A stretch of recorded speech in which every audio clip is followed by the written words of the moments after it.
You ask Tiger to solve. This deals with linear equations with one unknown. The final result is m equals -10. Let's solve it step by step. Group all m terms on the left side of the equation. Add 3m to both sides. Group like terms. Simplify the arithmetic.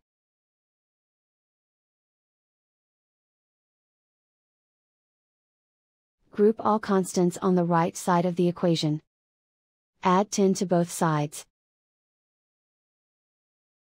Simplify the arithmetic.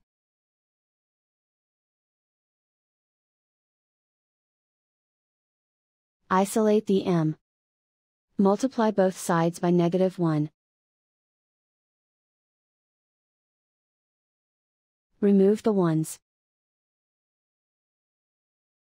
Simplify the arithmetic. And so the final result is m equals -10.